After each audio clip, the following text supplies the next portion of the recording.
ഈ വർഷത്തെ മിസ് യൂണിവേഴ്സിലേക്കുള്ള ചവിട്ടുപടിയായ കേരള സൗന്ദര്യ മത്സരം മെയ് 22 മുതൽ 26 വരെ കൊച്ചിയിൽ ആരംഭിക്കും.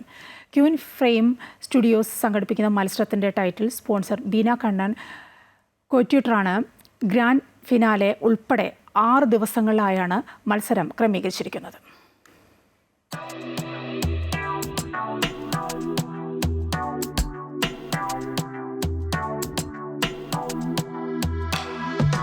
മിസ് യൂണിവേഴ്സ് ഇന്ത്യ വേദിയിലേക്കുള്ള കേരളത്തിന്റെ ഔദ്യോഗിക എൻട്രിയാണ് ഈ മത്സരം. ഇതിലെ വിജയികൾ പിന്നീട് നടക്കുന്ന മിസ് യൂണിവേഴ്സ് ഇന്ത്യ മത്സരത്തിൽ കേരളത്തെ പ്രതിനിധീകരിച്ച് പങ്കെടുക്കും. ഗ്ലാമാനന്ദ് എന്റർടൈൻമെന്റ് പ്രൈവറ്റ് ലിമിറ്റഡ് ആണ് ദേശീയ തലത്തിലുള്ള മത്സരം സംഘടിപ്പിക്കുന്നത്. മുംബൈയിൽ ഒരൊറ്റ ഓഡിഷനേ ഉണ്ടായിരുന്നുള്ളൂ. ഇന്ത്യയിലെ എല്ലാ കുട്ടികളും അവിടെ വന്നിട്ട് ആ ഓഡിഷനായിരുന്നു സെലക്ട് ആവുന്നത്. സോ ആ സമയത്ത് it was more of North Indians and South ഇന്ത്യൻസിൻ്റെ ആ ഒരു പാർട്ടിസിപ്പേഷൻ വാസ് വെരി ലെസ്.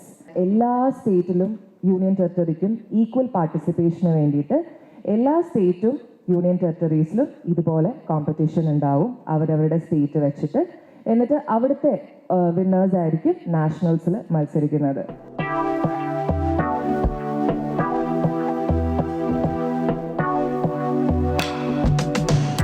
കേരളത്തിൽ നടന്ന വിവിധ ഓഡിഷനുകളിലൂടെ തിരഞ്ഞെടുക്കപ്പെട്ട 24 മത്സരാർത്ഥികളാണ് വേദിയിൽ കിരീടത്തിനായി മാറ്റിവെക്കുന്നത്.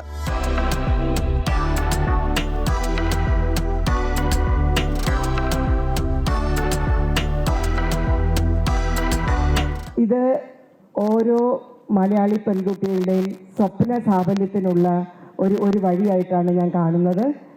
അതിന് അർച്ചനയും മിസ് യൂണിവേഴ്സ് ടീമും from Delhi and all whatever they are working towards it in a very good way. ഓരോരുത്തരും ഇതിൽ age no bar, colour no bar and even sex no bar, transgenders can also walk in.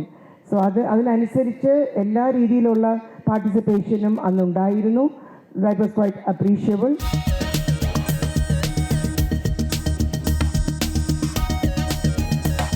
അർച്ചന രവിയാണ് Miss Universe കേരളയുടെ director.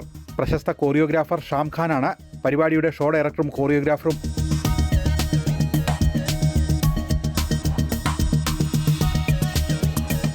വിജയികൾ 26 നടക്കുന്ന grand ഫിനാലെയിൽ റാമ്പിലെത്തും. Amrita news, Kochi.